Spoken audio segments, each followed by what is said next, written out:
Welcome to the third preseason game of the season, the one that is usually the most exciting with the team's starters playing the most minutes of the preseason. That's the case for the Raiders anyway, with the Packers sitting several big starters including QB Aaron Rodgers and their entire starting offensive line.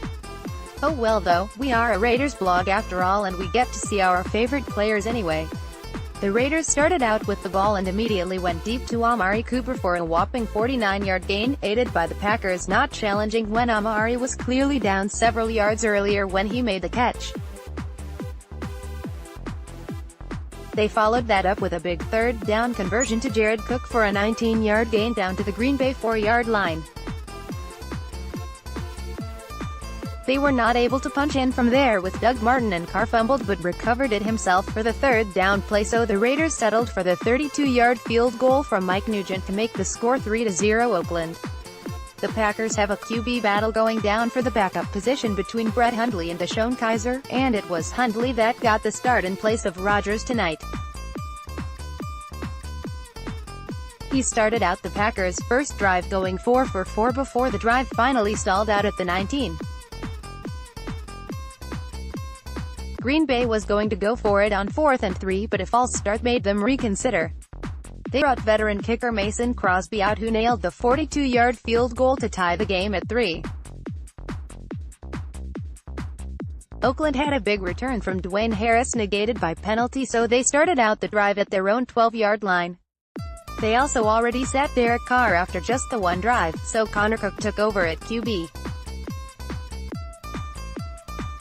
He managed to lead the drive into Packers territory, but they couldn't get further than the Green Bay 40. Rookie punter Johnny Townsend's punt bounced into the end zone for a touchback.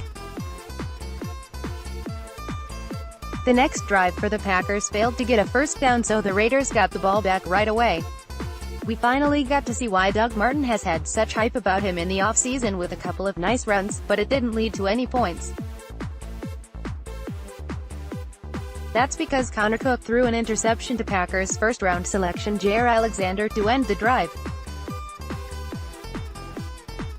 The silver and black lining was that the Packers started their drive at their own 7-yard line after the interception from Alexander.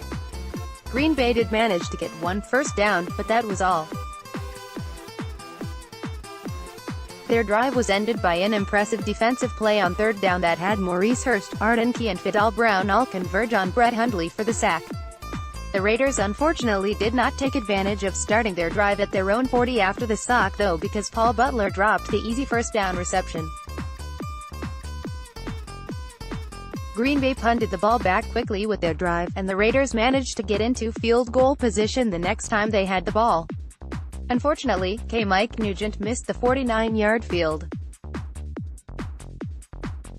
The two teams failed to put any points on the board after that for the rest of the first half, though the Packers did have a pick six from second-round pick Josh Jackson negated by a defensive holding, and the Raiders had a nice strip sack from Fidel Brown, though the Packers recovered the ball on the play anyway.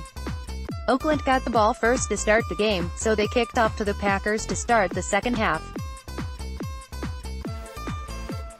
They should have forced a 3-and-out from Green Bay, and almost got a safety, but Mario Edwards Jr. grabbed Deshaun Kaiser face mask on a 3rd and 12 play.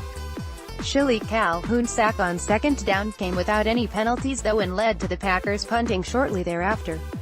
E.J. Manuel was the QB to lead the first drive after halftime for the Raiders, but it was doomed by a high snap on third down which led to the Packers sacking Manuel to force a punt. Oakland returned the favor with Nicholas Morrow sacking Deshaun Kaiser on the Packers' third down play of their next drive. Unfortunately, the Raiders quickly gave the ball back after a scrambling E.J. Manuel fumbled the ball, which Green Bay recovered at the Oakland 34. Packers would get down to the Raiders' 3-yard line, but have to settle for a 36-yard field goal after a chop block took away their touchdown on a 4th and goal play. The kick made the score Green Bay 6 to the Raiders 3, which is the score the game was still at when the third quarter ended. In response, the Raiders went right down the field and tied the game again at 6-6 with a field goal of their own. The drive was made possible largely due to a 24-yard catch and run from Griff Whalen, who continues to keep himself in the conversation for a roster spot. There was also a big 10-yard run from Chris Warren 3 on a third down play to help lead to the 40-yard Mike Nugent field goal. Green Bay didn't do anything with their next possession, and the Raiders responded by taking the lead with a 1-yard Chris Warren touchdown run. The biggest play of the drive was a 15-yard catch by Kean Hatcher that had a roughing the passer penalty added onto it, and the second biggest play was a somewhat questionable defensive pass interference penalty in the end zone, which led to Warren getting his 1-yard touchdown on the next play. The touchdown made the score 13-6 after the Raiders' touchdown. The Packers then got their own help from a big penalty on their next drive after the Raiders had a 15-yard unnecessary roughness penalty added on to an impressive 27-yard reception from Packers fourth-round rookie J'Mon Moore. Green Bay did not capitalize on the play though. Their drive eventually stalled out just outside of the red zone. The drive ended when Trayvon Hester sacked Kaiser on fourth down to give the Raiders the ball back after a turnover on downs.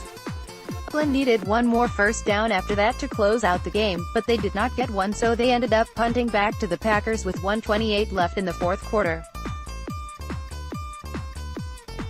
Green Bay needed to go 92 yards to get a touchdown and complete a successful two-point conversion to win the game. They didn't do it. Raiders win 13-6.